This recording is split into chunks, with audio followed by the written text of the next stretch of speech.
সুপ্রিয় দর্শক আসসালামু আলাইকুম।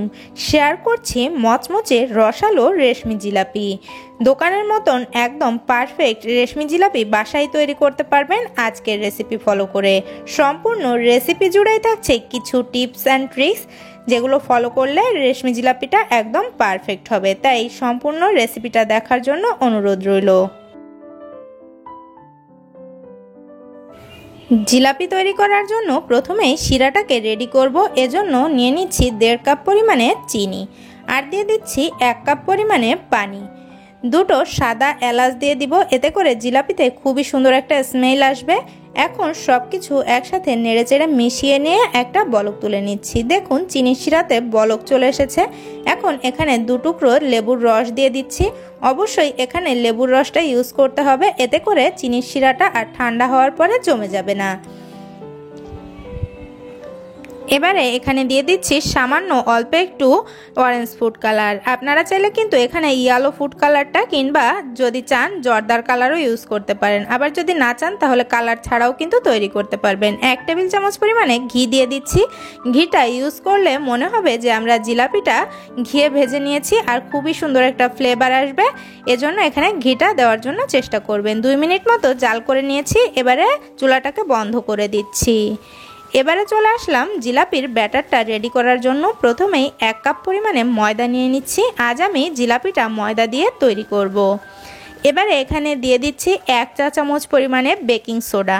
বেকিং সোডাটা কিন্তু অবশ্যই ইউজ করতে হবে। বেকিং সোডা দেওয়ার কারণে আমাদের জিলাপিটা অনেক বেশি মচমচে হবে। শুকনো উপকরণগুলো খুব ভালোভাবে মিক্স করে নিচ্ছি। এবারে অল্প অল্প করে পানি দিয়ে একটা ব্যাটার তৈরি করব। চেষ্টা করবেন পানিটা একবারে না দিয়ে অল্প অল্প করে পানি দিয়ে ব্যাটারটা রেডি করার জন্য। এতে করে ব্যাটারের ভিতরে একটা আঠালো ভাব আসবে আর জিলাপিটাও খুব সুন্দর তৈরি হবে। দেখুন আমার ব্যাটারটা রেডি হয়ে গিয়েছে। এখানে আমার মোটামুটি হাফ কাপের থেকে একটু বেশি পানি লেগেছে এই ব্যাটারটা রেডি করার জন্য। এবারে এখানে জিলাপি তৈরির গোপন ইনগ্রিডিয়েন্টসটা ইউজ করছি। দিয়ে দিচ্ছি 1/4 চা চামচ পরিমাণে হাইডোজ। এই হাইডোজটা কিন্তু অবশ্যই ইউজ করতে হবে। দোকানের মতন পারফেক্ট জিলাপি তৈরি করতে গেলে কিন্তু এটার কোনো বিকল্প নেই। হাত দিয়ে খুব ভালোভাবে ফেটিয়ে নিচ্ছি। আর হাইডোজটা ইউজ করার সময় অবশ্যই খেয়াল রাখবেন খুব বেশি পরিমাণে কিন্তু ইউজ করা যাবে না। আপনারা কিন্তু খুব সহজেই বড় যে কোনো মুদি দোকানেই এই হাইডোজটা কিনতে পেয়ে যাবেন। 2 থেকে 3 মিনিট সময় নিয়ে আমি ব্যাটারটাকে খুব ভালোভাবে ফেটিয়ে নিয়েছি। দেখুন ব্যাটারটা এখন উপর থেকে এরকম এক লেয়ারে পড়ছে। আমার ব্যাটারটা রেডি হয়ে গিয়েছে। এখন ব্যাটারটাকে আমি একটা পানির বোতলের ভিতরে নিয়ে নিচ্ছি।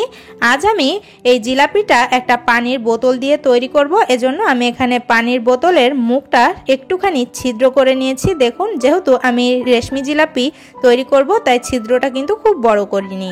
এখন এই ব্যাটারটাকে একটা ছাঁকনির সাহায্যে এই বোতলে নিয়ে নিচ্ছি। ব্যাটারটা বোতলে ভরা হয়ে গিয়েছে। এখন আমি এটাকে একটা সাইডে রেখে দিয়ে চলে যাচ্ছি জিলাপিগুলোকে ভেজে নেওয়ার জন্য।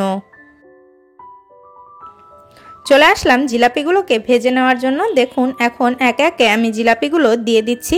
তেলটাকে খুব ভালোভাবে গরম করে নিয়ে তারপরে জিলাপির ব্যাটারটা দিতে হবে। তেলটা এমনভাবে গরম করতে হবে যাতে করে জিলাপির ব্যাটারটা দেওয়ার সাথে সাথেই উপরে ভেসে ওঠে। আর চুলার আঁচটা এ পর্যায়ে আছে মিডিয়াম টু লো এর মাঝামাঝি। খুব জোরে আছে কিন্তু জিলাপিগুলো ভাজা যাবে না। আর আমার জিলাপির প্যাচগুলো দোকানের মতো হয়নি, কিন্তু জিলাপিগুলো কিন্তু একদম পারফেক্ট। দেখুন আমি জিলাপিগুলোকে এপিট ওপিট করে এখন ভেজে নিচ্ছি গোল্ডেন করে। আর চুলার আঁচটাকে কিন্তু লো করে রাখতে হবে। খুব জোরে আছে কিন্তু জিলাপি ভাজা যাবে না। দুটো পাশেই ভেজে নিয়েছি আমি জিলাপিগুলোর এরকম গোল্ডেন করে। এখন তেল থেকে ছেঁকে উঠিয়ে নিচ্ছি। আর এই জিলাপিগুলোকে কিন্তু এই গরম অবস্থাতেই সরাসরি আগে যে আমরা শিরাটা রেডি করেছিলাম সেই শিরার ভিতরে দিয়ে দিচ্ছি। শিরার ভিতরে দিয়ে 2 থেকে 3 সেকেন্ড এরকম চেপে ধরে রাখলেই কিন্তু একদম ভালোভাবেই শিরাটা সোপ হয়ে যাবে জিলাপির ভিতরে। দেখুন আমি এভাবে করে একটু ধরে রাখছি। আপনারা চাইলে কিন্তু উল্টেও দিতে পারেন জিলাপিগুলোকে শিরার ভিতরে, আর অপর সাইডটাও এভাবে একটু চেপে ধরে রাখতে পারেন। আমার জিলাপিগুলো চেপে ধরে রাখা হয়ে গিয়েছে। এখন আমি শিরার থেকে তুলে নিচ্ছি। আর এভাবে করে আমি আমার সবগুলো জিলাপি তৈরি করে নিব। এরই মাঝে ছোট্ট একটা অনুরোধ, আপনি যদি আমার চ্যানেলে নতুন হয়ে থাকেন প্লিজ আমার চ্যানেলটিকে সাবস্ক্রাইব করে আমার সাথেই থাকবেন।